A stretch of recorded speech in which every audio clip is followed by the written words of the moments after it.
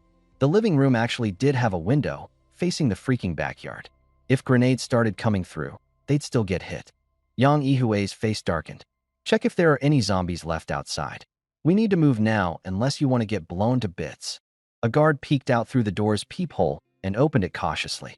Mr. Yang, all the zombies outside are gone. Yang Yihui waved them forward. Move to the hallway. Then, turning to Lu Qianxuan, he growled, You too. Don't let her out of your sight. If she moves even an inch, shoot her. No sooner had they rushed out of the living room than the second-floor bombardment began. Grenades sailed through the exterior windows one by one, the relentless explosions numbing everyone's eardrums and rattling their very souls. Space in the villa was limited, and the carnage was just beginning. There was no time, no place to hide. The second floor was blown to bits. Everyone hit the ground, dizzy, completely dazed, like someone had struck them with a sledgehammer. Lu Qianxuan knew this was her final chance. Either she made her escape now and turned the tables, or she would have no way to explain herself when Ting Ting and her group came barging in. She forced herself to stay conscious and noticed that the two bodyguards keeping an eye on her were also floored by the blast, paying her no attention. It was now or never. In an instant, Lu Qianxuan drew two knives, swiping them low along the ground. A flash of cold steel passed, and blood spilled as both men clutched their throats. She could relinquish her guns, but her knives? Never.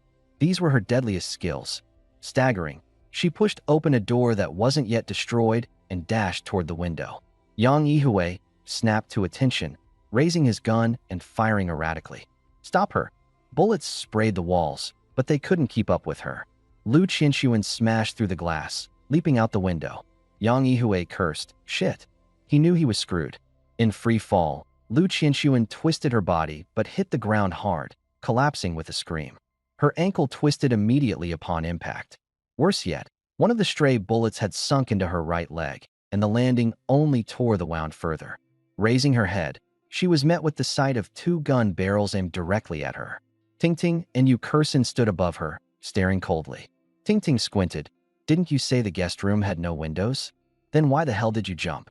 I arrived with Wan, Yi Xiaowan, and Han Ziying, and the tension was palpable. I held down my anger. Is there anyone else upstairs? Speak.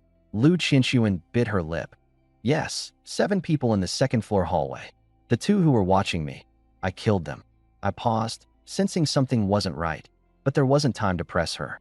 What's their status? Lu Qianxuan panted for breath, stunned by the blast. Toss a few more grenades, and they'll all be out cold. I quickly ordered. Keep throwing grenades. 10 of them. Ting Ting and the others hurled 10 grenades into the second floor, and the series of explosions shook the entire building violently. I turned back. Ting Ting, keep an eye on her. Everyone else, follow me inside. I led Wan, Yu Kursin, Han Ziying, and Yi Xiaowan into the villa and straight to the second floor. Sure enough, the hallway was littered with unconscious bodies. Only one of them struggled weakly but couldn't get up. I rushed over, firing at their hands and feet, incapacitating them. Then I shot the other 4 unconscious ones in their limbs. Always better to be thorough. Drag them out. The team members each dragged one person. Yang Yihui and the others were forcefully pulled downstairs. I didn't leave. I crouched to inspect the 2 bloody corpses. Their throats were slashed cleanly, precise and swift. Lu Qianxuan indeed killed 2 people, but that alone wasn't enough to earn trust. If they wanted to stay alive, everything had to be explained clearly first. Coco reminded me that the sound of the explosion was attracting nearby zombies. They were getting close. I ordered that Yang Yihui and the others have their weapons removed and thrown into the back of the car. 6 people, armed with shotguns, kept a close watch on them. If anyone woke up and made a wrong move, they'd be taken down immediately. I pointed at Lu Qianxuan. You get in the car too. The moment Lu Qianxuan got in the car, the system prompt immediately popped up. Target Lu Qianxuan meets team-up conditions. Initiating scan. Information flooded into my mind. Profession, bodyguard, specialty, close quarters combat with melee weapons. The system then unlocked the security academy. The zombie group was growing larger by the second. I whispered for everyone to remain silent. If the zombies couldn't find anyone, they'd circle around and eventually disperse. I took the chance to check out the security academy. Just at level 0, I could exchange for anti-piercing gear, jackets, pants, boots, gloves, and a communication headset. Made of lightweight leather, it could prevent knife penetration and even provided high neck protection for the throat. If it could block a knife, it could block a zombie's bite. As long as you weren't pinned down and devoured by a group of zombies, you'd basically be safe. Level 0 also came with 2 skill books, Combat Expert and Cold Weapon Expert. My heart skipped a beat. Close quarters combat was just what I was lacking. If my shooting accuracy wasn't reliable, these skill books could make up for it. Of course, the price was brutal. The anti-piercing gear was 100 points per piece, making it 400 points for a full set. Each skill book was 500 points. I didn't have enough points, so I activated the team leader's privilege. The system responded. One set of anti-piercing gear can be redeemed for free, with double the defense effect. I immediately redeemed the gear and also grabbed the 2 skill books. Opening the Combat Expert skill book, golden light surged into my forehead, and the book instantly disappeared. A flood of practical techniques seemed to pour directly into my bones, and muscle memory was formed instantly. In the next second, it felt as though I had fought countless life and death matches, becoming a formidable fighter. Following that, I learned Cold Weapon Expert. Daggers, short knives, short swords, long knives, long swords, spears. All the knowledge was crammed into my hands and brain in one go. Under normal circumstances, if a dozen or so zombies came rushing at you, a gun in your hand would clear them out quickly. But when it comes to fighting for your life, there's never absolute safety. I understood one thing very clearly. If you have a gun, don't get into close combat. Fists and melee weapons should always just be a backup. Having lived through this once, I'll never make the foolish mistake of giving up a gun. Let's get real here. Going head-to-head with zombies using a knife? You'd have to be out of your mind. Now, onto protective gear. I didn't care that everyone in the vehicle, mostly women, were staring at me. I stripped down and switched into stab-resistant clothing. The suit conformed to my body automatically. It was soft, breathable, and durable, kept me protected without making me feel stifled. We waited another 10 minutes or so until most of the nearby zombies wandered off, unable to find a target. I instructed Wonwon and Yu Kursin to keep an eye on Yang Yihui's group. They were still passed out cold. Everyone else geared up with suppressed weapons and started quietly eliminating the remaining zombies one by one. The gunfire was minimal, only drawing in a few stragglers from the distance. The perimeter around Villa 19 was cleared quickly. "Dump these guys out of the car," I said, pointing at Yang Yihui's group. "Kiki stays in here to keep an eye on Lu Qianxuan." The interrogation was up next, and there was no way Lu Qianxuan could be around for that. There was a fountain in the garden. I ordered my team to fetch water, bucket by bucket, to douse Yang Yihui and his men awake. One of his bodyguards in a black t-shirt realized his limbs had been completely disabled, screaming in agony on the spot. I pulled out my knife and calmly cut off his tongue. Everything went silent. I don't like noise. If the next one screams, I'll take their tongue too, then toss them to the zombies to be slowly eaten alive. My voice was calm, but it left Yang Yihui trembling all over. In that moment, he realized I was even more ruthless than he thought. "I've got just one question," I said, my tone chilling. "How exactly did you plan to hijack my armored vehicle? I want the full story. I'll interrogate each of you one by one. If your accounts don't match, I'll feed you to the zombies. And just so we're clear, I'll have them start at your feet and work their way up. It'll take at least 10 minutes for you to die. Try lying and see what happens." Fear weighed down on the group immediately. The bodyguards were desperate to talk first. "I'll tell you everything. Just please make it quick." They knew they were dead either way and were just hoping for a fast end. One by one, the 4 bodyguards spilled their guts, aligning on every detail of their plan. Turns out, Yang Yihui was the mastermind behind it all. As for Lu Qianxuan, she had been kidnapped. She had killed 2 of her captors in the chaos and escaped by breaking through a window. They even revealed that, during a quick bathroom break, she'd scribbled a warning exclamation mark on the exterior wall with soap.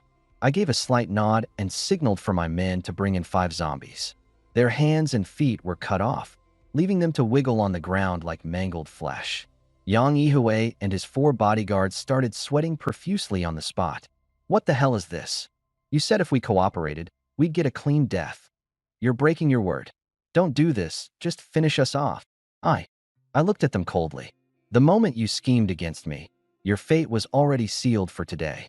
With people like you, there's no need to play fair. After speaking, I instructed Tingting to start a live stream. Let the whole world see the consequences of messing with me.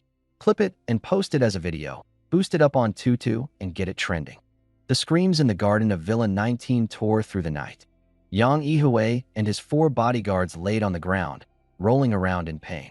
Their hands and feet had been shot through, rendering them unable to stand. All they could do was roll to avoid the snapping jaws of the zombies. Even the zombies were pathetic. I'd cut off their hands and feet. They crawled slowly but were grotesque enough to make anyone retch.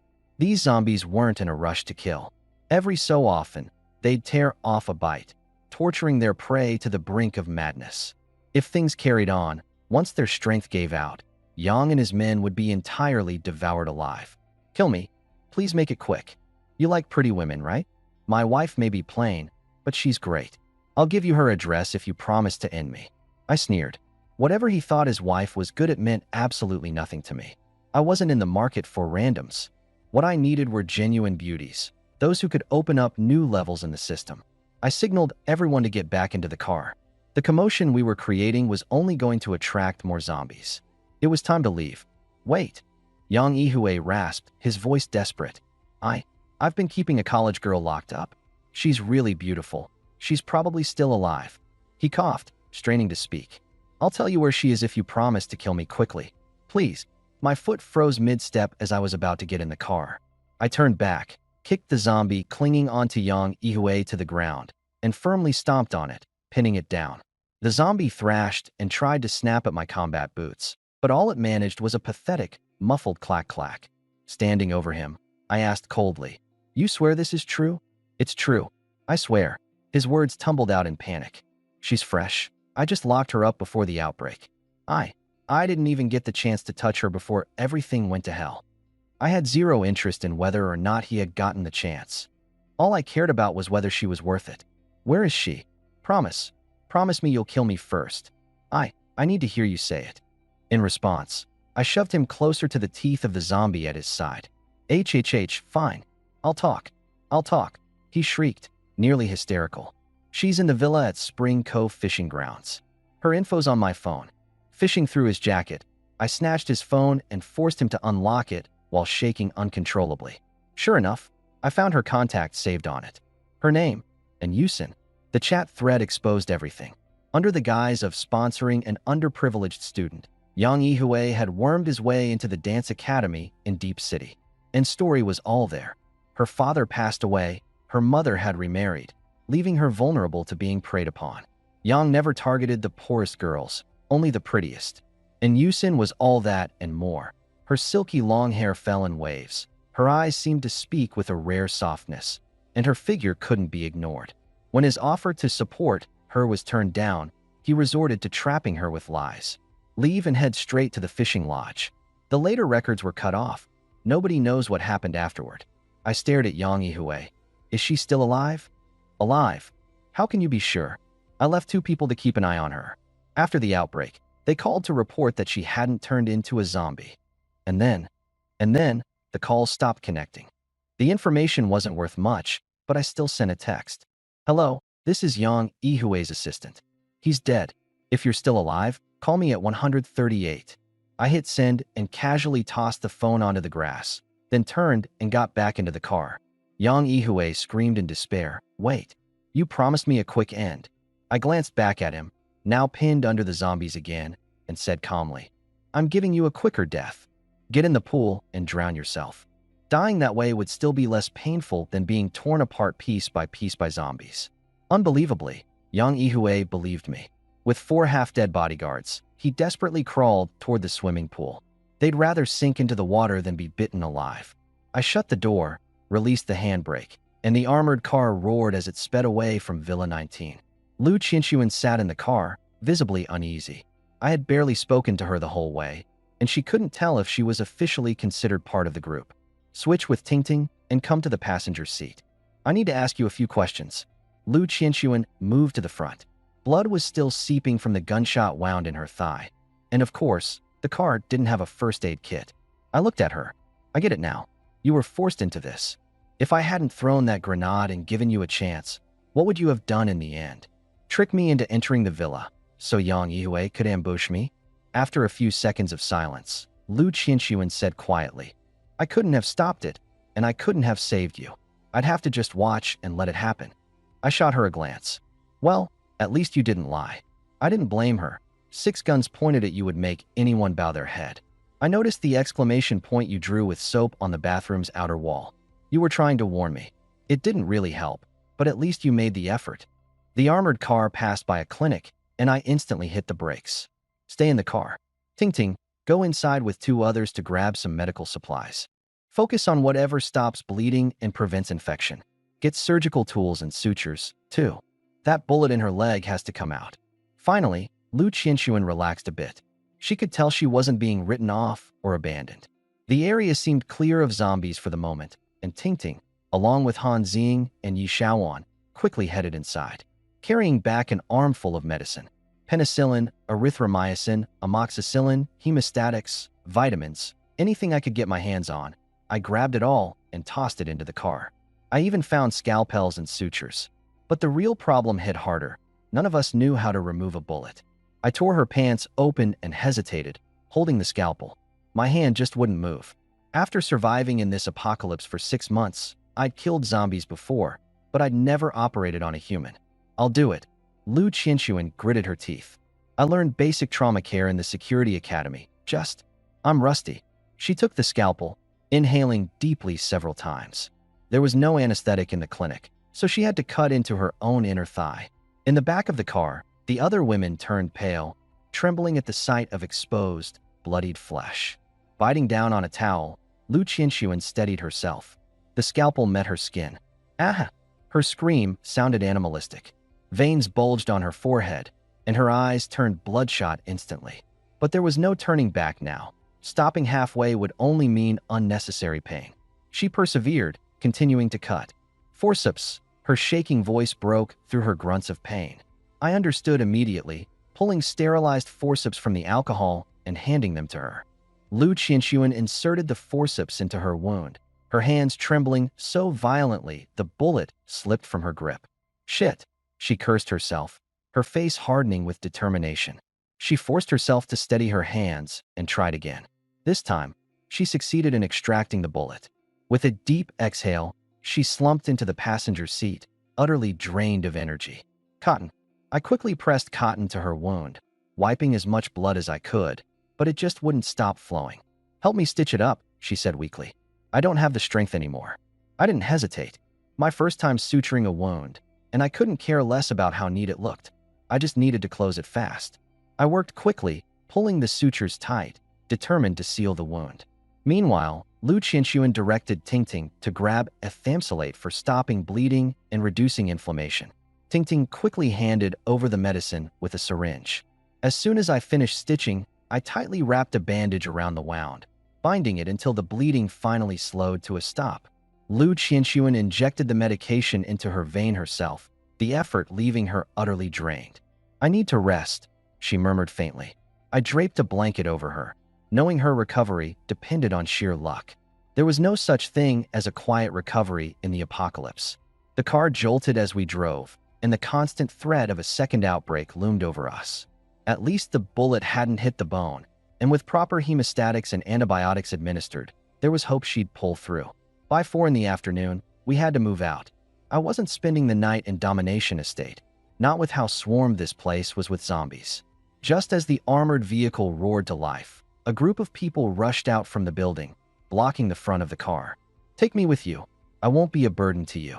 My nephew's one of your guys too. They thought I was official rescue, and more people started gathering around me. Brother, come on, let me in the car. I pay so much in taxes every year. Part of your salary comes from me. Man, my kid is only 3 years old. I need to go find him. Young man, I'm just an old person. I'm begging you. Their words became more desperate, but the vehicle could only hold so many people, and I had no plans to take anyone. In an apocalyptic world, what you fear most is how quickly humanity can turn. Pitiful before getting in, they could become a threat once inside. Move aside, or I swear I'll run you over, I growled, voice low and firm as I slowly moved the vehicle forward, pressing the crowd to back off. Most backed away immediately, but a woman in her 50s threw herself right in front of the car and laid down. "Do it. Run me over if you dare. When night falls, zombies will come. They'll eat us alive. I don't want to live anymore anyway. Either let me in the vehicle or kill me right here." My stomach churned in disgust. I reversed a bit, trying to maneuver around her. But she scrambled back up and blocked the car again, lying down firmly in place. "You won't let me in? Then you're not going anywhere either." My patience snapped. I was fuming. "Fine, have it your way." I slammed down on the gas pedal. The armored vehicle roared to life and surged forward. The treads crushed right over her body.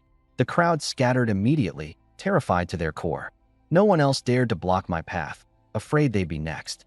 The more populated and developed the area, the more bold and entitled people seemed to act, so long as they thought you had rules to follow like the old world. Those people earlier were definitely used to that kind of mentality, assuming I was official and wouldn't dare act out of line.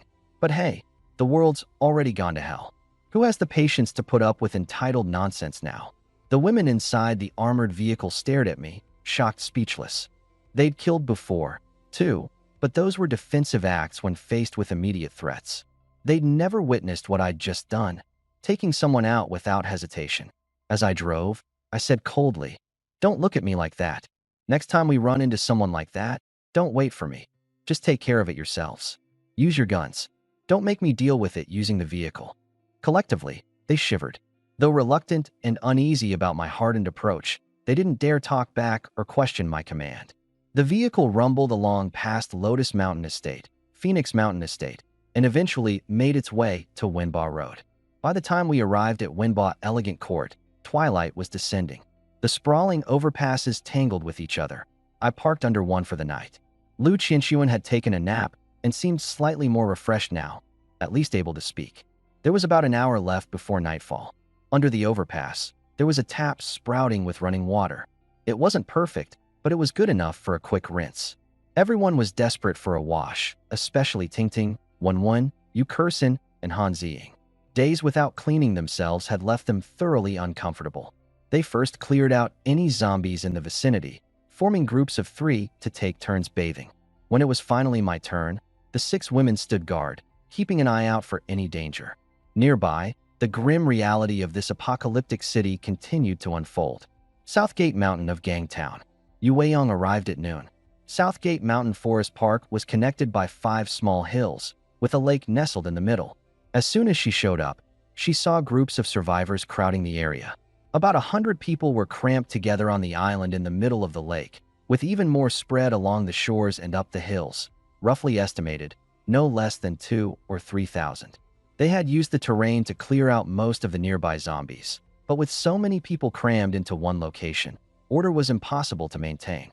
Fights and cliques ran rampant, with over 100 factions of varying sizes, some boasting 200 members, others just 3 or 5.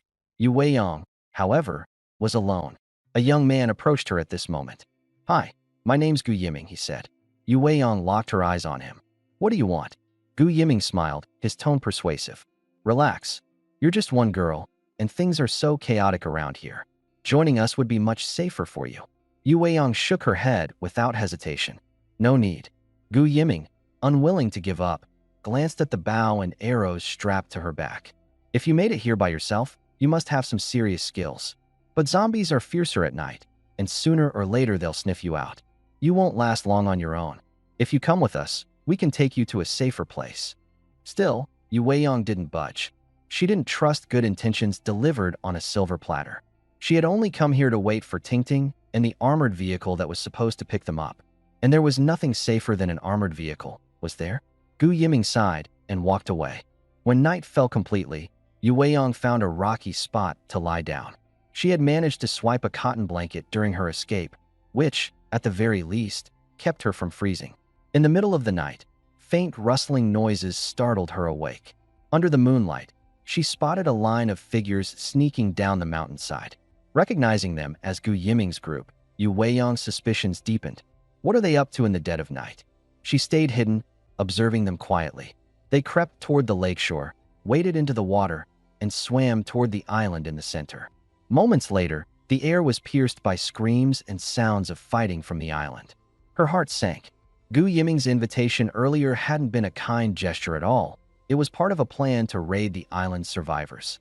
Even without zombies, Southgate Mountain was deadly. The chaos on the island raged on for over an hour. The screams awakened survivors on the mainland, who stared at the lake in stunned silence, too scared to make a move. Yueyong had only one thought: get out now. She strapped on her backpack, rolled up her cotton blanket, and started leaving under the cover of night.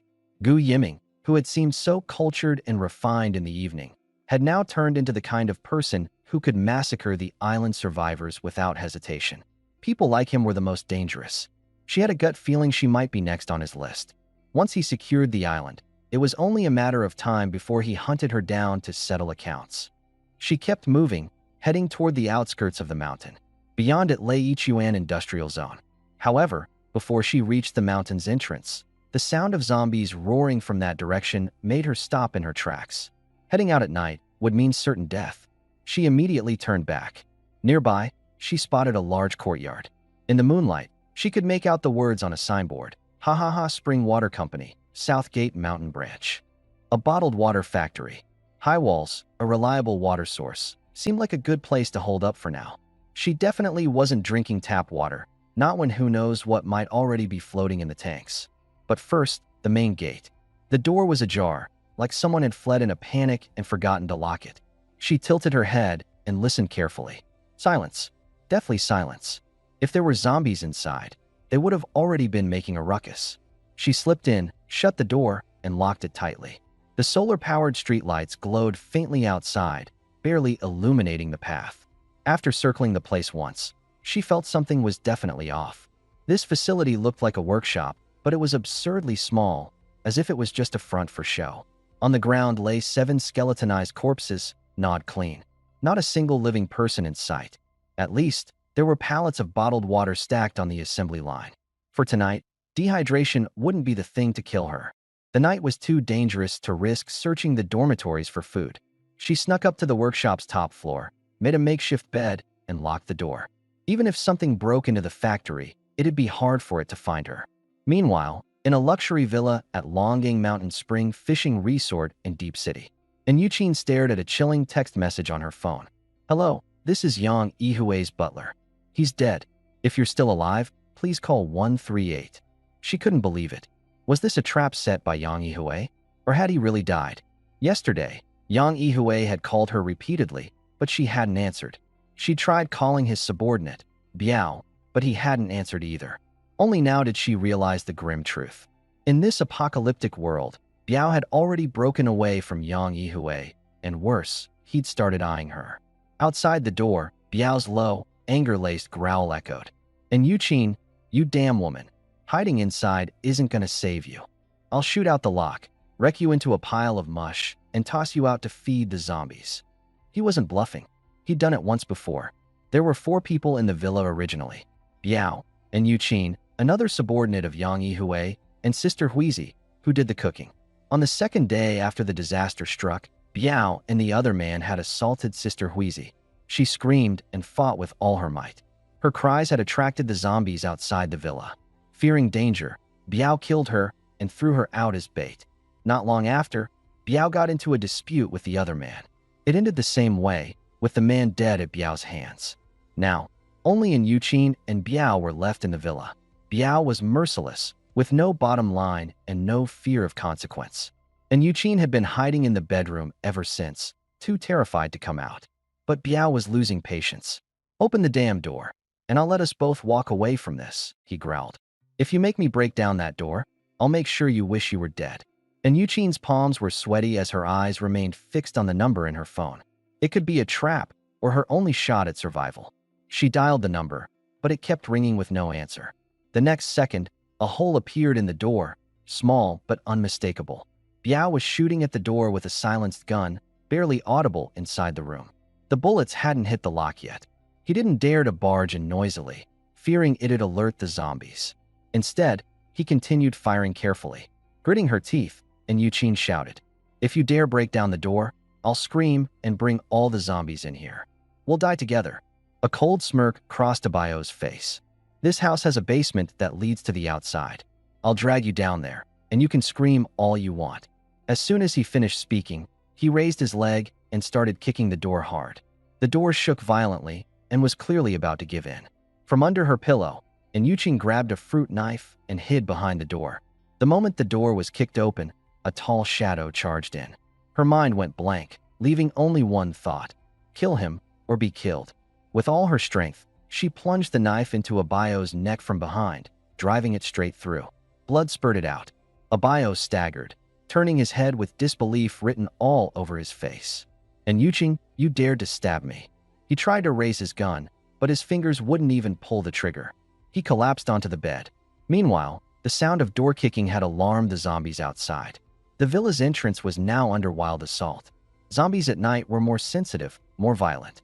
Glass began to shatter one window after another, and it wouldn't be long before they broke inside. And Yuqing rushed over, grabbing Abayo by the collar, shaking him frantically. "Where's the basement? Tell me now." Blood kept pouring from Abayo's neck as hatred and unwillingness filled his eyes. Yet, in the end, he managed a faint smirk. His head drooped as life drained out of him. "Don't die. You need to tell me." But it was too late. He was gone. Another 2 windows shattered outside. If she didn't leave right now, she wouldn't make it out alive. And Yuqing dashed out of the bedroom, only to run headlong into a zombie. It lunged at her. She screamed in terror and spun on her heel, rushing into the bathroom, slamming and locking the solid wood door behind her. The bathroom door was sturdy, but it wouldn't hold for long under the blows, maybe a minute at best. Through the window, she saw no zombies for the time being. Ignoring the dangers of the night, she climbed out and escaped that way. Roar! The fishery grounds were dimly lit, sparse streetlights casting faint glows in the foggy darkness. All around her was the growling and howling of zombies. Unfamiliar with the terrain and knowing her time was running out, and Yuqing turned and ran deeper into the shadowy night. What she didn't know was that back in the bedroom, abandoned on the bed, the phone was still lit up. The call timer kept ticking. "Hello? And Yuqing, can you hear me? Say something." Only Abayo's lifeless body remained in the room now. 2 zombies barged in and descended on him, tearing and devouring. Meanwhile, on the other end of the line, the sound of the carnage carried clearly through the phone. Lying in the driver's seat under the Winbaw Road overpass, I frowned as I listened to the noises. Han Ziying spoke softly beside me. "Captain, she's probably gone." My face remained stoic. She didn't get the location of the basement.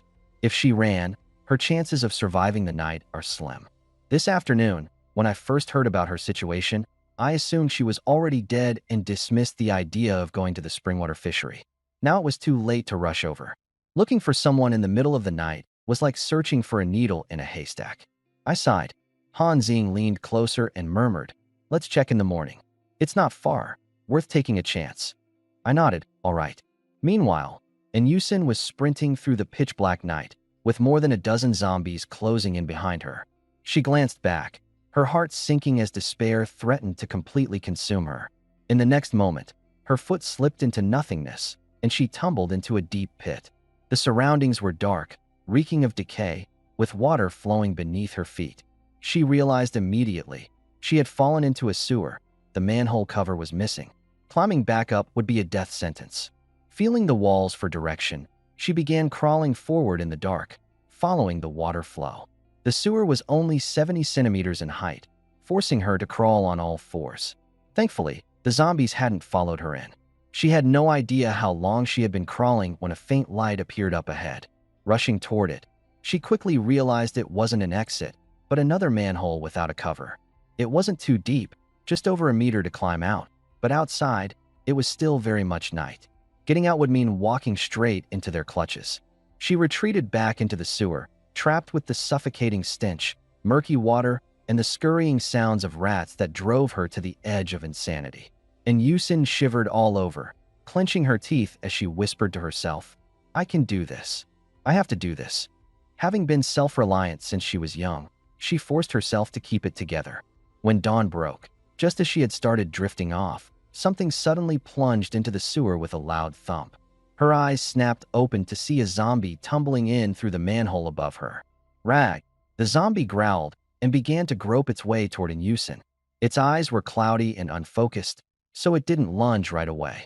Instead, it sniffed the air, trying to single out her scent amidst the overwhelming stench. As it got closer, the faint scent of human became sharper, driving its growls to a more frenzied pitch. And Yusin held her breath, though her heartbeat grew frantic. She knew there was no escaping this time. In her grip, she held tightly onto the small fruit knife, the one she had used to stab Abiao to death. She regretted running off too hastily back then, without grabbing the loaded gun Abiao had with him. If she had that gun now, one pull of the trigger might have been enough to gamble for a headshot. The zombie shuffled closer, now within 10 meters of her, its nose twitching as it finally locked onto its prey in the shadows. Rag! It pounced suddenly, and Yusin's mind went blank. At that moment, all she had was her primal instinct to survive. Ah! She screamed, charging straight at it like a wild animal cornered against the wall, slashing wildly with her knife. In the pitch-black sewer, their two figures collided, rolling and wrestling fiercely. The zombie growled and howled. She screamed and shouted. Over and over, the knife came down. No one knew how much time passed before the noise ceased abruptly, leaving only her heavy, labored breathing, covered in blood, and Yusin dragged herself forward, finally reaching the manhole opening. The faint light from above poured onto her face as she collapsed there, gasping desperately for the clean air above. The zombie was dead. She had plunged the fruit knife straight into its brain. But she wasn't unscathed. She was covered in wounds, her arm and body marked with scratch marks. She couldn't be sure if she had been bitten. Am I going to turn into a zombie? She wondered, staring. She stared blankly at the patch of light near the well's opening. The news had said that bites were a guaranteed transformation, and even scratches carried a 50% chance. She let out a bitter laugh. Dad, I came to find you. Sitting in the foul, stinking sewer, she waited for death. 2 hours passed. Other than the pain, nothing else happened. The sun rose, its light falling on her head. Slowly, she stood up, the clarity in her eyes now piercing and unsettling. If I'm not afraid of death, what else do I have to fear? She climbed out of the sewer. Right beside her was the reservoir for the fishing park. She jumped in, washing away the grime and filth. Her body was a mess of bloody scratches, glaringly distressing to look at, but she seemed to barely register them. At that moment, another zombie spotted her and lunged forward with a feral growl. And Yuching lifted her gaze, her expression calm and unnerved. Her right hand tightened around the fruit knife, her mind startlingly clear and unwavering. With a swift sidestep, she dodged the zombie's attack and used its momentum to send it crashing to the ground. She quickly brought the knife down hard on its head. The first strike didn't pierce the skull. Gritting her teeth, she drove the knife in again, twice more, finally stabbing straight through its temple. The zombie stopped thrashing instantly. That's all there is to it. As long as you're not afraid to die, you can survive. She knew full well that against a horde of zombies, running was the only option. Turning on her heel, she set her sights back on the villa. She needed to grab Abiao's handgun and knife. The fruit knife wasn't going to cut it. I drove the armored vehicle past the overpass, heading toward the Springwell fishing park as planned. I told Red Queen to pull up the map.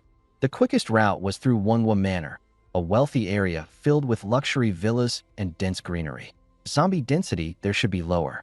From there, we could cut directly through the Seven Saints Palace, just about 3 kilometers in a straight line.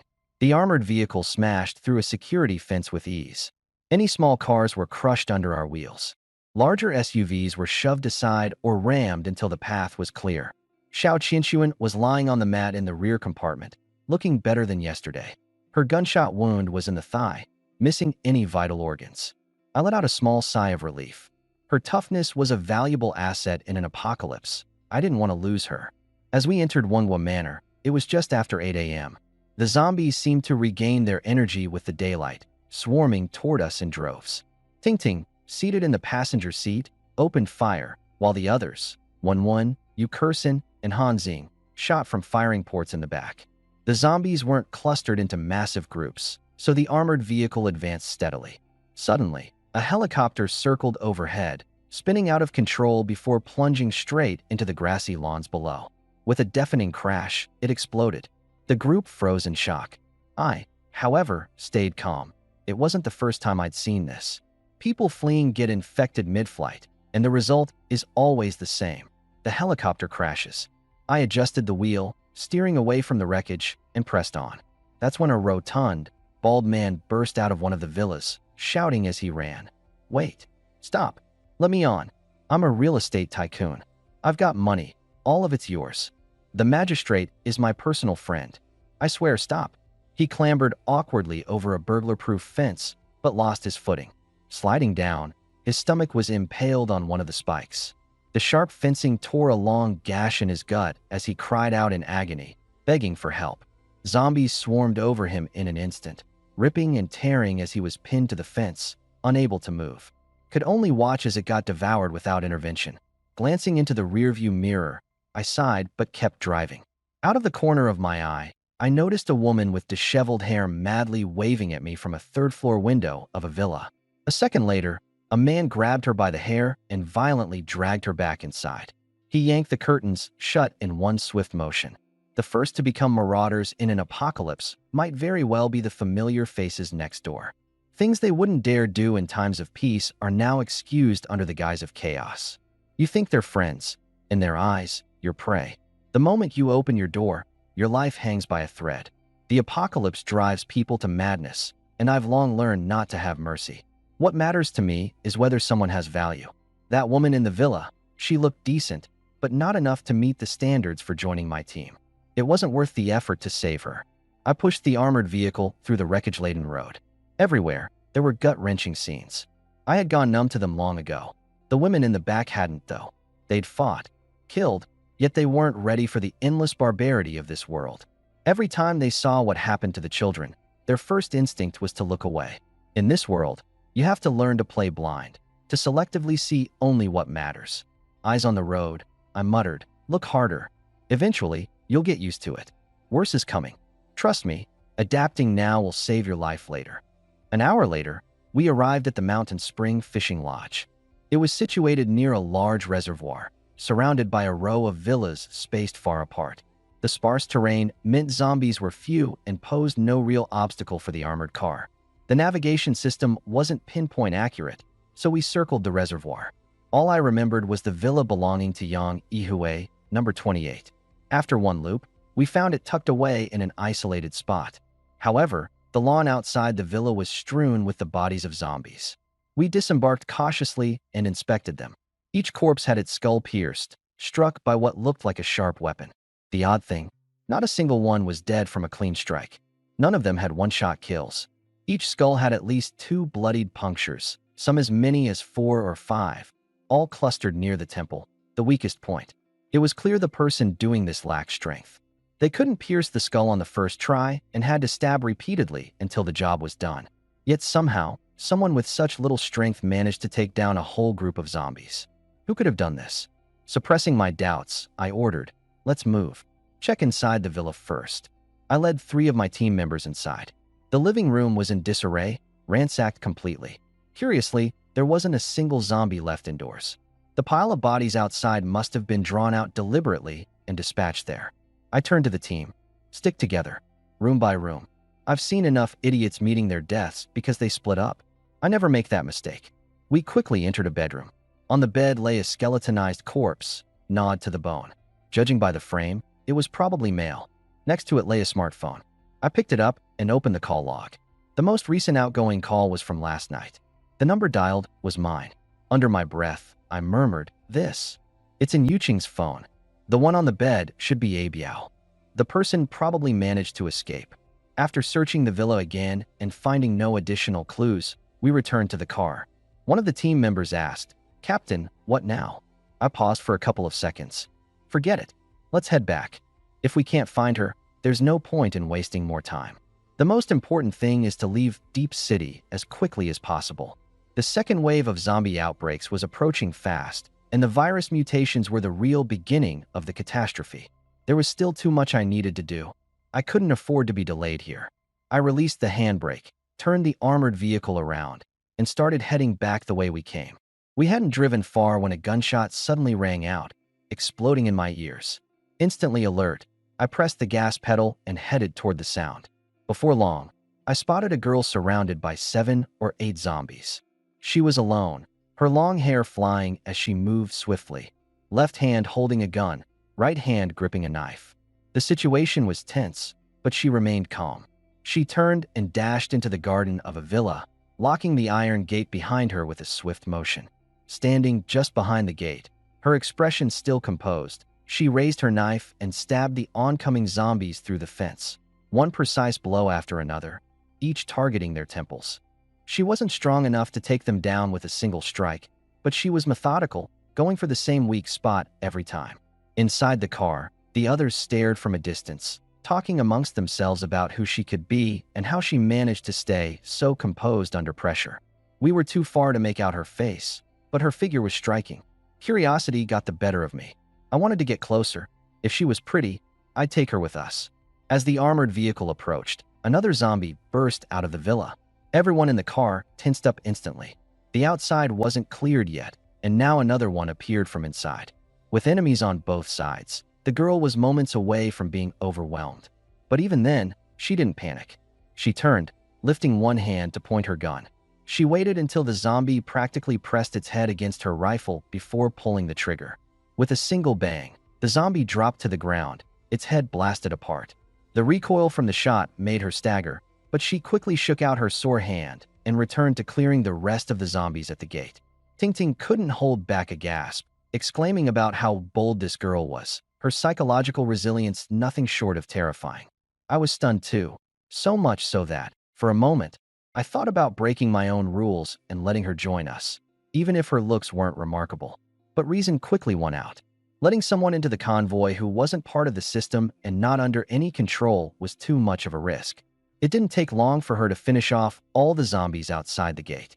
Our armored vehicle had stopped right outside the villa now, and the closer I looked, the more familiar she seemed. She looked like an Yuching, but her body was covered in injuries. Long streaks of blood marred her skin, as if left by zombie claws. Even a single scratch wrist infection, let alone so many. I felt a chill run down my spine. From behind the window, I hesitated, then called out to her. "Are you an Yuching?" The girl was startled for a moment. She answered with a question of her own. "Who are you? How do you know me?" It really was her.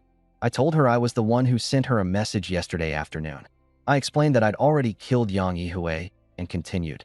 Received her call before, and today I came here specifically to pick her up. But I insisted she put down the gun and walk over. No bringing the weapon near the armored vehicle. She's out of control right now. If she fires, a shot to the body I might survive, but a shot to the head means death. I can't wrap my head around it. A ballet major, once held captive. How did she suddenly become this? And Yuching holstered her gun and dagger, slowly raising her hands. Like this. She didn't drop the weapons, and honestly, no one would dare go empty-handed in times like these. I could understand. As long as there's no gun aimed, it's not an immediate threat. "Come over," I said. And Yuching couldn't quite figure out what I wanted, but since I showed no hostility, and with almost all women sitting in the vehicle, she relaxed just a little. She walked up to me. "Now can you explain why you know me?" I looked at the claw marks covering her, my face darkened. "How I know you doesn't matter," I said. "You just need to remember, I mean you no harm. I originally wanted to take you out of Shenzhen, but with those injuries that look like zombie claws, I can't risk it." And Yuching gave a faint laugh. "I understand. These scratches were from fighting zombies in the sewer 3 hours ago. I'm still fine now." She wanted to get in the vehicle, but knowing their fear, she didn't push. Still, there was some bitterness in her heart, so she added more for explanation. I was equally shocked. Wounds like that, and no infection? But I knew this world well enough. A moment of sympathy could mean the whole vehicle's doom. Suppressing my hesitation, I said, "You and I crossed paths for a reason. Let me give you some gear. Come inside and grab it." I went to the ammo cache and fetched out a submachine gun, 10 magazines, an alloy kukri machete, and an alloy dagger. And Yuching was tempted and stepped into the armored vehicle. Immediately, the system chimed. Asterisk ding. Target identified, and Yuching asterisk. Appearance rating, 95. Scanning. Her profile flushed into my brain. Student. Classical dance. No occupation. The system noted it couldn't unlock new functions, but could convert to experience. Asterisk ding. Gained 95 experience points. Asterisk. I finally relaxed. The experience was secured. Now the person needed to leave the vehicle. And Yuching stowed away the weapons. Han Xing handed her a pouch. "Put the magazines in here. Don't lose them on the road." The team watched her with a mix of emotions, reluctant to let her go. "Take care and survive," someone said. And Yuching nodded. At the door, she turned back and smiled at everyone. Thank you all. We'll all make it. Then her gaze landed on me. Big brother, you and I are strangers, and yet you gave me so much. I truly don't know how to express my gratitude. If I survive, and we meet again someday, I'll repay this kindness. That word, repay, felt like a needle stabbing into my heart. She suspected I was using her all along, that gifting the weapon was just a ploy to lure her into the car and trigger the system. A few times, I almost asked her to stay, but the lessons from my previous life forced me to keep my guard up, to remain cold and detached. I forced a stiff smile and nodded. I hope we meet again someday. As the armored vehicle's door slowly closed, another thought crept into my mind. Keep her here, tie her up, gag her, and just wait out the infection period. But in the end, I didn't take the risk. Based on my previous experience, once clawed by a zombie, the infection period lasts no more than 72 hours. Some turn within an hour, others take the full 72 hours. But if Yuching were to suddenly mutate at night, when zombies are at their most feral, she could easily harm others if she broke free. No one was willing to take that chance. Yuching gave a faint smile and turned to step out of the vehicle. That's when the Red Queen suddenly appeared. Don't worry, Master. She won't turn into a zombie. Those words were critical. My mind raced, and I immediately questioned, are you sure? Even Yuching stopped in her tracks, turning her gaze to the Red Queen for the first time with a glimmer of hope in her eyes. No matter how tough she acted, she didn't want to die. The Red Queen's tone was definitive. Anyone who joins the convoy will not turn into a zombie. To be more precise, as long as they haven't fully transformed yet, their body will undergo purification the moment they officially join the team. The zombie virus will be neutralized. She joined the team moments ago. The virus in her system is already gone. The car erupted in chaos at her words. It wasn't just me. Every other teammate was equally overjoyed. They already respected Yuching's toughness and composure, but now, any lingering doubts were gone. A grin broke across my face. Congratulations, Yuching. You're one of us now. Tingting grabbed her arm and pulled her back inside. From now on, you're family. Lu Qianxuan handed over some alcohol. Clean the wound. It'll heal quickly. At long last, a small smile graced Yuching's face too. But a lingering question still nagged at me. So, if one of our teammates gets bitten in the future, can the virus still be purified? The Red Queen shook her head. No, it can't. It's not me doing the purifying. It's a rule built into my creator's design. The process only triggers once, when someone joins the team for the very first time. Disappointment aside, being able to save lives at all was already a miracle. As my teammates tended to Yuching's wounds, I didn't rush to start the car again. Yuching being fully on board also granted me 95 experience points, raising my total to 132 points. I immediately spent 100 points to upgrade both Security Academy and Rapid Delivery to level 1. Ding! Rapid Delivery upgraded to LV1. Ability, Targeted Delivery, unlocked. Ding!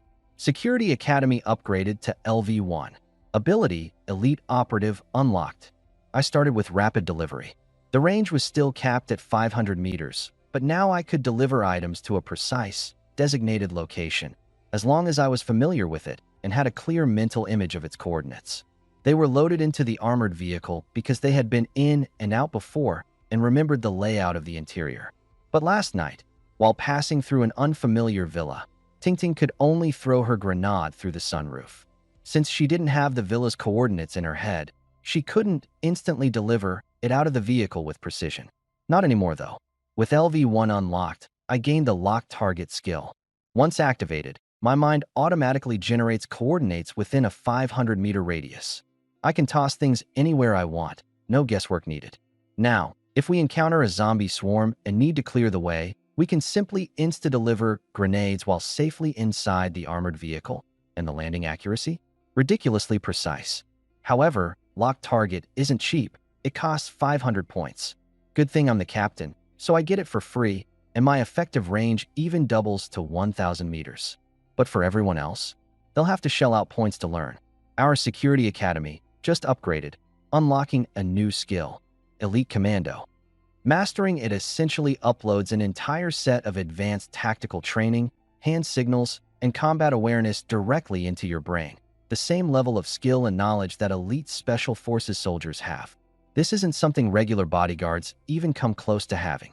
But Liu Qinshuan attended an international security academy where the instructors were ex-special forces and the curriculum followed their methods, just with less intensity. Since the system acknowledges existing curriculum, it made sense to unlock Elite Commando. Traditional learning would also cost 500 points. So, of course, I grabbed both Lock Target and Elite Commando books for myself, no cost, and mastered them both in under 1 minute. Once Elite Commando kicked in, my combat instincts shot to Special Forces level instantly. And, stacked with the 4x attribute multiplier, I practically became a monster. My only weak point? My aim with firearms, but let's table that for now. I glanced at my points, 3,200 white and 1,000 blue. It's time to strengthen the rest of the team. Currently, the squad has 8 members. Inventory Manager 1-1. Fitness Influencer Han Ziying. Jewelry Merchant 1-1. Yes, there are 2 people named 1-1. Yoga Enthusiast Yu Kursen. Rideshare Influencer Yahello. High School Senior Wang Kiki. Professional Bodyguard Liu Qinshuan. Dance Major On Yuqin. Except for Liu Qinshuan and On Yuqin, everyone else is already at the 6 attribute warrior level. With enough points, I've decided it's time to get those 2 upgraded as well. I could have boosted Liu Qinshuan yesterday, but she was in rough shape then. 6 attribute serum has intense side effects, and it could have been harmful with her weak condition. However, she's feeling much better today, and enhancing her physical state will only speed up her recovery. The serum also has a restorative effect. It boosts both mental and physical stamina. While it doesn't heal injuries directly, it does accelerate recovery. I spent 1,200 points to purchase 2 sets of 6 attribute serum and had Tingting distribute them to Liu Qinshuan and On Yuqin. That left me with 2,000 points, which I decided to reserve for now. Once I save up to 4,000 points, I'll buy Elite Commando upgrade books for the entire squad. When they master it, our overall combat power will skyrocket. Additionally, the vehicle is getting way too cramped. We'll need to reserve some points for upgrades or find a second ride tonight. Car. Otherwise, I wouldn't even have a place to sleep. It was already past 9 in the morning. By the time I made it back to Wenba Road, it'd probably be over 10. I needed to quicken my pace. On the other side, at the Hahaha Mineral Water Factory, near Nanshan Gate in Fenggang Town, things were looking different. Yu Weiyang was scouring the dormitory building. Hunger gnawed at her, and she desperately needed food. She had already searched the cafeteria, and the warehouse's rice, flour, and oil were long cleared out, likely taken by other survivors hiding in the mountains. This factory was actually an ideal refuge. It had walls and a clean water source. The fatal flaw? Its proximity to the industrial area meant it was too dangerous at night. That's why the other survivors just grabbed the food and ran. Luckily, no zombies had shown up last night. Weiyang pushed open a dormitory door, finding the room in complete disarray. While rummaging through the wardrobe, she came across a bottle of floral cologne. Her eyes lit up with an idea. Last night, struggling to fall asleep, she kept wondering, how do zombies track down survivors in the dark? One thing was clear, they weren't relying on sight. It was too dark to see. You couldn't even see your outstretched hand. Even if zombies had night vision, they always seemed to find you indoors too. That left hearing and smell as their main tracking methods.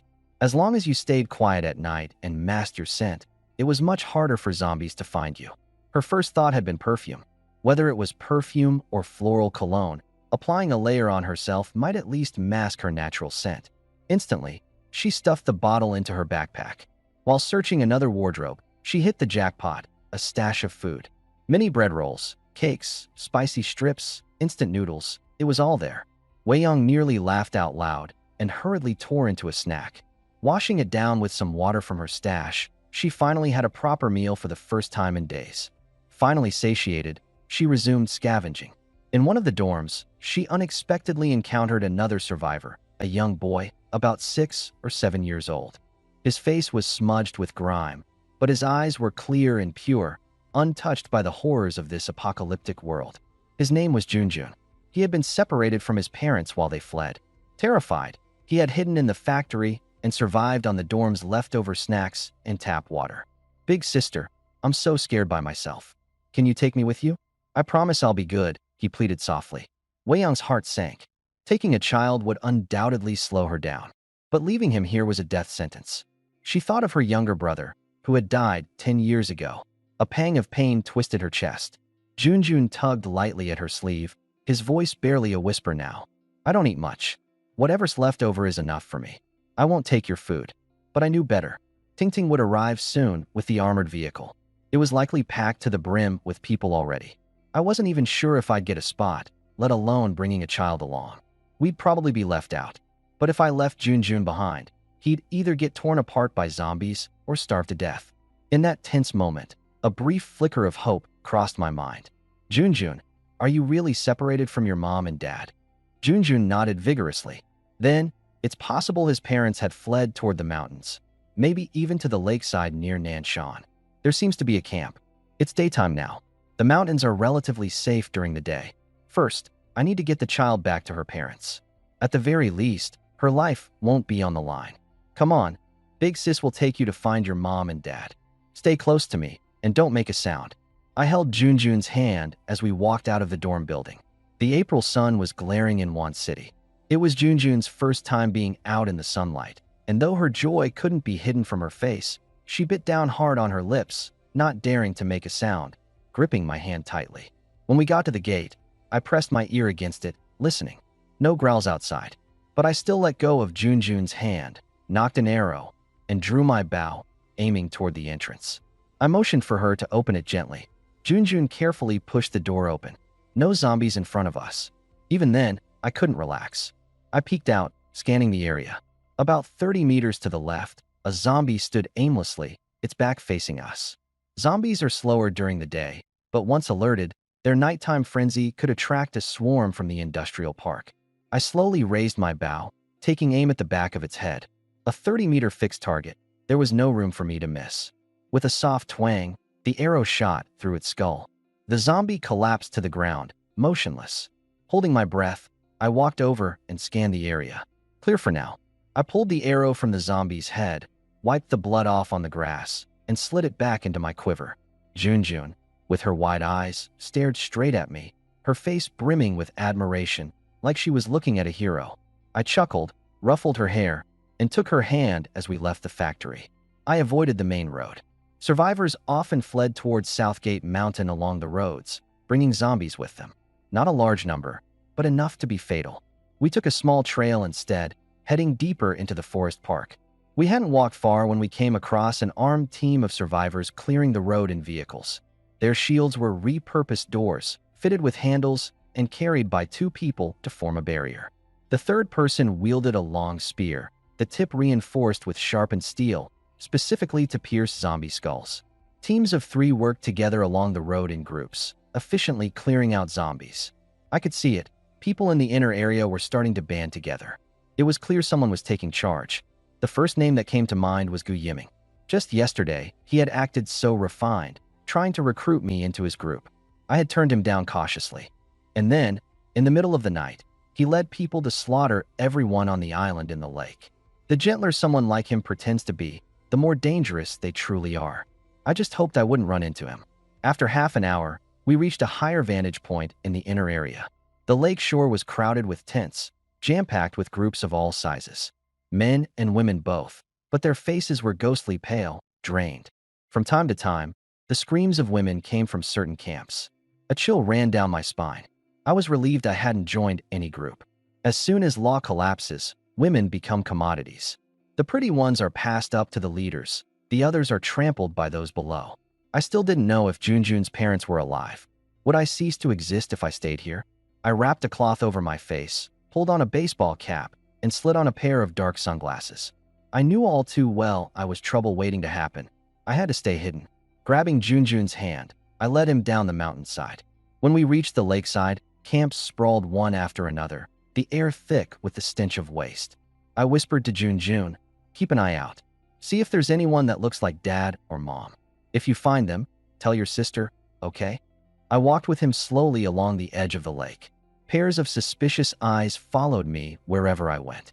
My grip tightened on the recurved bow in my hands. I noticed they weren't just watching me. They were watching the bow I held.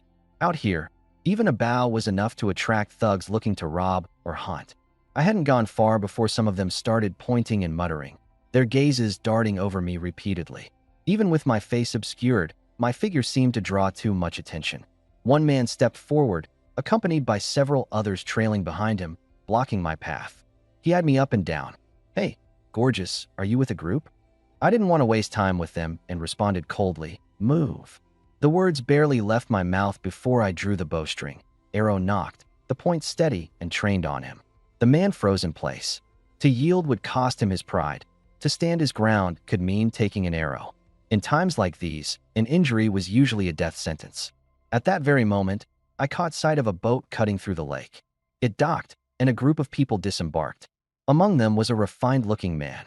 One glance was all it took for me to recognize him. Gu Yiming. Of all people, he was the last person I wanted to see. If not for Jun, I wouldn't have dared step into the depths of Namen Mountain.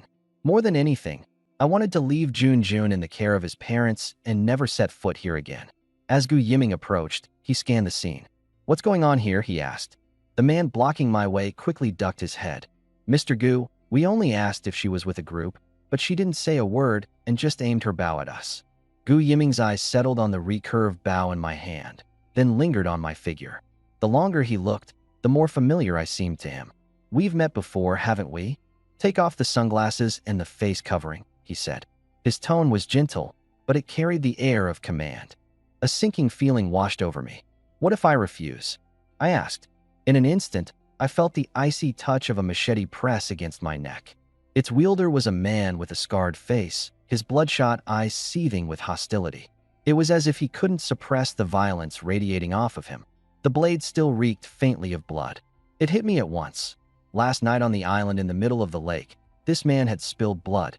A lot of it. Scarface growled through gritted teeth. "Do as Mr. Gu says.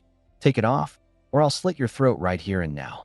I hesitated, unsure of what to do. Suddenly, Jun bolted forward, crashing his small body into Scarface. "Bad man, don't bully my sister," he yelled. He shoved at the man with all his might, then sank his teeth into his wrist. Scarface winced in pain, his face instantly twisting into a horrifying grimace. My chest tightened. "No." Before I could finish, the machete swung down out of sheer momentum. With a harsh crack, it happened. Jun's small head rolled to the ground. His eyes were wide open, his mouth still parted, as if frozen mid-shout. "Don't bully my sister." My mind went blank, roaring with void. My chest felt as if it had been ripped open, raw, hollow, and numb, like losing someone dearest to me in an instant. I yanked my bow up and pulled it taut with trembling hands, releasing the arrow without even aiming. It flew through the air, missing Gu Yiming and the scar-faced man, who dodged instinctively, but pierced another thug behind them. The next moment, the blood-stained machete came streaking down toward my head. Scarface lunged forward to strike again. I moved on instinct, sidestepping while reaching for another arrow. This time, my shot landed square in Scarface's shoulder. But more thugs surged forward, weapons raised, charging at me. I glanced once more at Jun on the ground, his little head, alone, unseeing, yet still staring. I had no time. All I could do was turn and run. "Stop her. Catch that woman."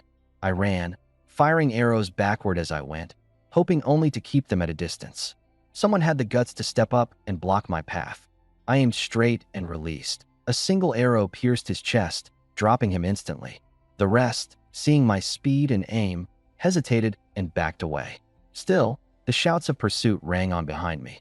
I kept running, shooting arrows over my shoulder every few steps to suppress the enemy's advance. The thugs dared not get too close. By the time I made it back to the bottled water factory, I'd used up the last of my arrows. I didn't know if they were still following me, but I couldn't risk waiting to find out. I slipped into the warehouse and locked the metal doors. Inside, pallets of bottled water lay stacked, waiting to be shipped. My backpack still had some snacks, so at least I wouldn't starve for a while. I collapsed against a wall, my legs giving out from exhaustion. But all I could see when I closed my eyes was Jun, his innocent, unmoving face. "Bad guys, don't bully my sister. Let go of my sister." His big, bright, clear eyes. They stabbed at my heart like nails, impossible to dislodge. "I'm sorry, Jun. I'm so sorry," I whispered, curling into myself. The flood of guilt and grief broke me, and I wept. How could a child, no older than 7 or 8, die protecting me? He stood in my place, and yet I did nothing to stop it. The sobs tore through me, until my throat was raw and I could barely breathe. Still, the pain didn't lessen. I needed to reach out to someone, anyone. With trembling hands, I pulled out my phone and texted Ting Ting. Where are you guys now? Asterisk, I feel so horrible. A little boy died. He looked so much like my brother. Asterisk. He was decapitated by those monsters. It's my fault he's dead. I hit send and waited. But no reply came. Suddenly, voices echoed outside the warehouse. Go Yiming's men had tracked me to the factory. Boss, this is the bottled water warehouse. There's got to be tons of purified water inside. Take it back to the island. Go Yiming ordered. The lake waters made everyone sick. This stuff is like liquid gold. Bring the cutting tools. We'll slice through the metal doors if we have to. My chest tightened again as I listened, heart pounding in my ears. They were going to break in. I didn't have much time left. Not long after, I was searching for an exit in the warehouse, only to find there was no back door and no windows. No escape. Panicking, I slipped into a room with the lights on, only to discover a skeleton, stripped down to the bones, lying on the floor. The room felt eerily empty, nothing in it except for a sleek metal wall with a keyhole-like opening right in the middle. I noticed a key hanging from the skeleton's waist. Picking it up, I inserted it into the slot and turned it. Click. The metallic wall opened into a door, revealing a pitch-black void inside that seemed to swallow everything. The sound of a cutting saw outside was deafening and closing in fast. The iron door was about to be sliced open. I didn't have the luxury to hesitate. I bolted through the black door and turned around to shut it behind me. Another click, and the door seemed to lock itself automatically. My heart sank. Am I trapped in here now? There was no signal on my phone. I turned on the flashlight, but its feeble beam barely illuminated the ground in front of me. The next moment, a deep growl rolled out from the darkness. Zombies. I was out of arrows, leaving me with just a knife. Gripping the knife tightly, I aimed the flashlight towards the sound. Still nothing but a sea of black. The growl was growing louder. I started stepping back until my back hit a wall.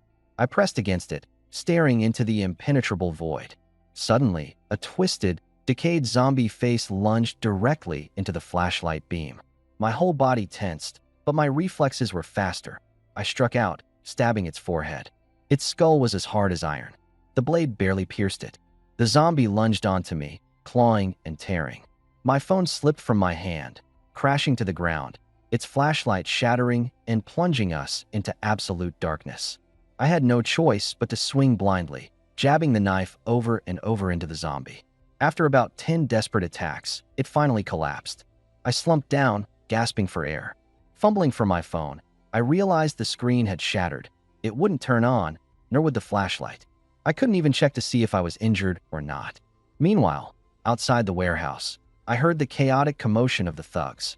It sounded like they were moving bottles of water. I sat there in the crushing dark, unsure of my next move, even afraid that the room might lack ventilation and I could suffocate here. Xiao Yi's armored vehicle cruised onto the Qingping Expressway. The road was littered with crashed cars, but it was still more navigable than the city streets, and there were fewer zombies. When the path ahead was blocked, they would push through, shoving the abandoned cars aside bit by bit. As night fell, the vehicle reached a highway service area near Guanlan Ecological Lake. I decided to clear the service area of zombies and camp there overnight, planning to head out the next morning toward the Fenggang interchange. From there, I could leave Shuncheng and enter Guanqing, eventually making my way to Nanshan. The Nanshan Armory was worth investigating, and I had also agreed to meet Yu Weiyang there, a shooting instructor I highly valued. I asked Tingting to message Yu Weiyang and check in. Tingting scrolled through Weiyang's previous messages, which were filled with desperation. She immediately responded, but received no reply. Half an hour later, we had cleared out the zombies in the service area, but there was still no word from Weiyang. Ting felt a chill in her heart and grabbed her phone to reach out to me.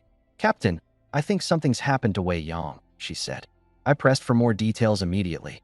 Ting turned her chat log for me to see. Yu Weiyang had messaged saying she felt devastated.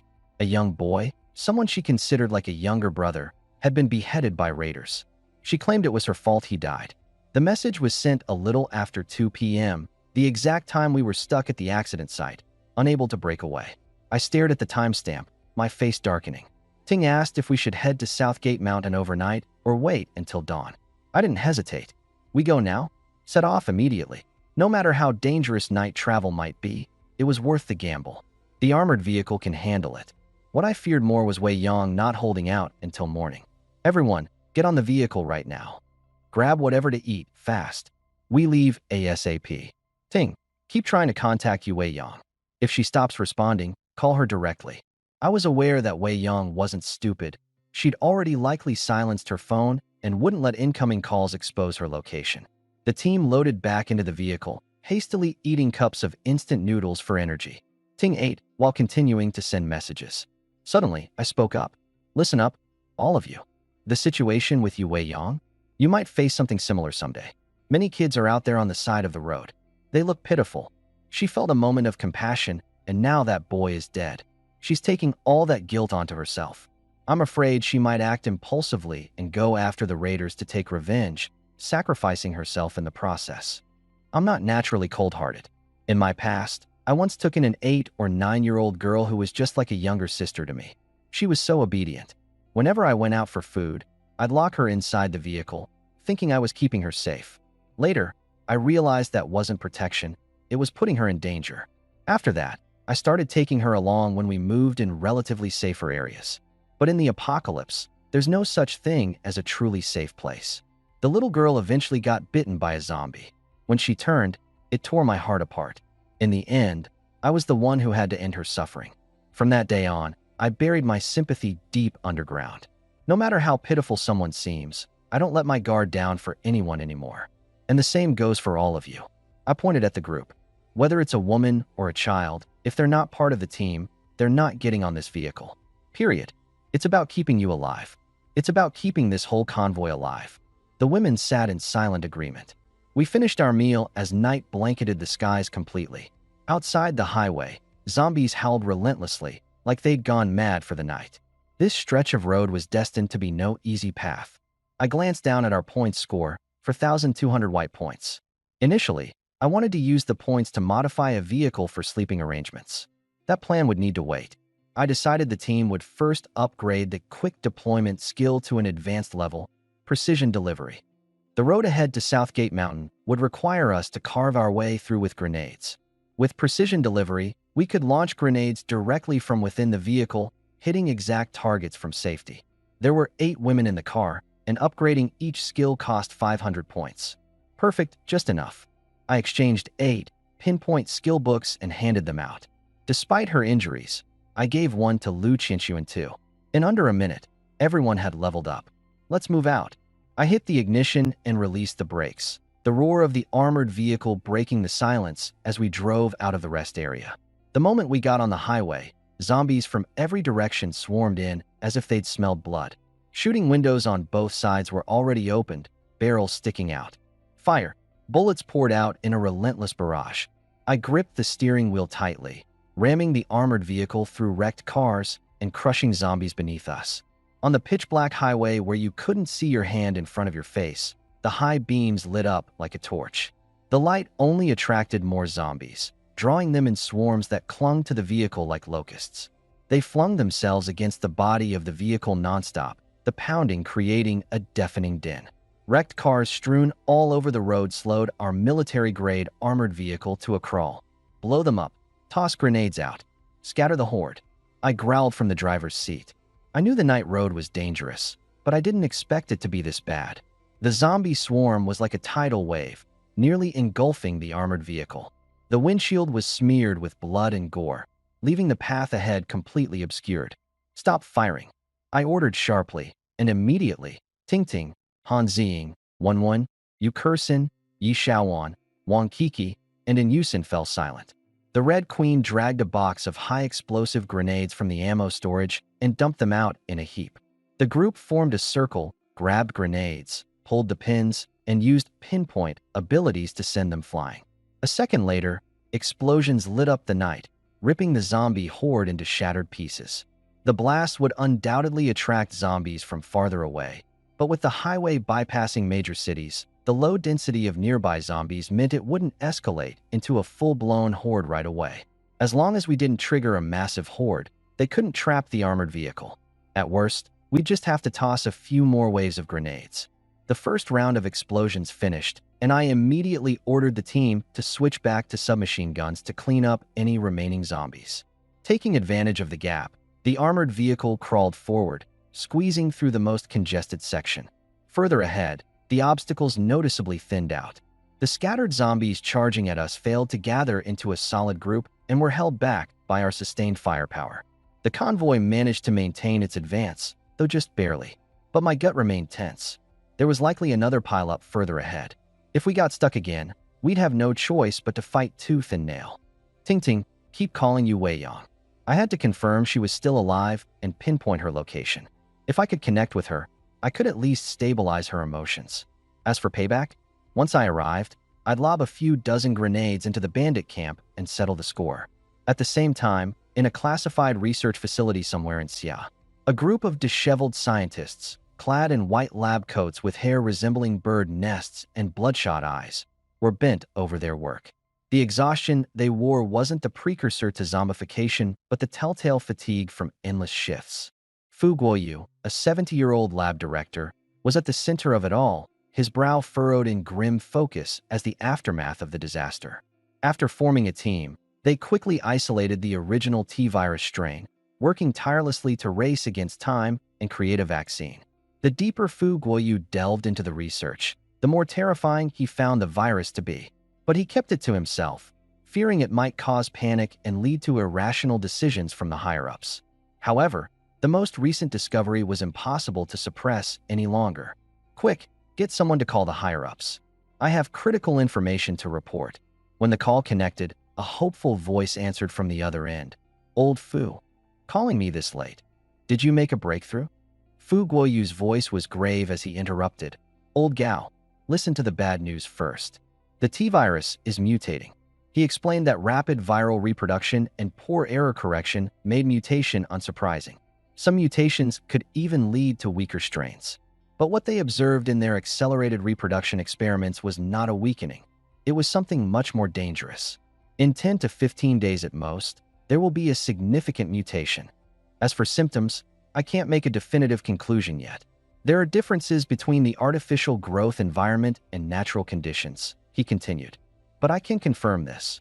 Once the virus mutates, its capacity to destroy organic matter will be tremendously heightened. How destructive exactly? We need more observation, but time isn't on our side. What we do know is that, once the mutation occurs, plants will die off in vast numbers. Exposed food will rapidly rot as well. In other words, Earth will lose its vegetation. Humanity will lose its food sources. You must prepare now. Immediately stockpile vacuum-sealed food while the virus remains unchanged. Otherwise, it'll be too late. As he hung up, Fu Guoyu felt utterly drained. If plants die in mass, how much longer can Earth sustain life? How much longer can humanity survive? Does my research even matter anymore? I don't know. But when faced with circumstances like these, I can't afford to collapse. Even if everyone else loses their minds, I have to stand strong. Even at 70 years old, I'll keep fighting for that sliver of hope. Elsewhere, in a pitch-black secret chamber beneath the Namen Mountain bottled water plant, Yu Weiyang shot upright from a nightmare. June. Her voice was hoarse from shouting, but only dead silence replied. As the suffocating darkness pressed in, she realized once again it was just a dream. In her nightmare, little Jun's face had been right there, staring at her wide-eyed, mouth open, as though still screaming. Don't bully my big sister. Bad guys, stay away from my big sister. Yu Weiyang buried her head in her hands, her anguish as sharp as a knife twisting into her over and over. A 7- or 8-year-old child, hacked to death by violent thugs while trying to protect her. And she couldn't save him. Ah! She abruptly stood, fury surging through her like wildfire. She hated Gu Yiming. She hated Scarface. She hated all the thugs. She wanted nothing more than to butcher every single one of them. She swung a dagger wildly in the darkness, stabbing the empty air again and again, until the blade accidentally struck a button on the wall. Click! The light switched on. She froze. Turns out there was a light here. She just hadn't managed to find it earlier. As the light flickered on, it illuminated an empty tunnel stretching before her. At the end of the tunnel lay a heavy iron door. Beside the door, a corpse, long since stripped to bare bones. She felt around the skeleton and found a key. With the key in hand, she moved to the iron door and unlocked it. As she pushed the door open, a familiar scent rushed out to greet her. She didn't step in immediately. Instead, she groped along the wall for a light switch. Sure enough, she found it. With a click, the lights turned on. Inside were rows and rows of wooden crates. Some of them were rotting away, but others were still perfectly intact. Her heart began to race as she approached and pried open one of the crates. Inside was a row of rifles, lined up neatly. Her breath caught. Guns. The smell in the air? Gun oil. Having spent years as a shooting range instructor, there was no way she could mistake it. She opened a few more crates, and without fail, they were filled with weapons or ammunition. This place is an armory. An armory, hidden beneath the storage facility of a bottled water plant. She kept opening crate after crate, discovering box after box of Type 56 semi-automatic rifles. This firearm, known for its accuracy, once produced countless sharpshooters in its prime. Eventually replaced by modern automatic rifles, they were now mainly seen in ceremonial honor guards. By all accounts, they should have been destroyed long ago. But here they were, sealed away, like they were being preserved, for a time when things took a dire turn.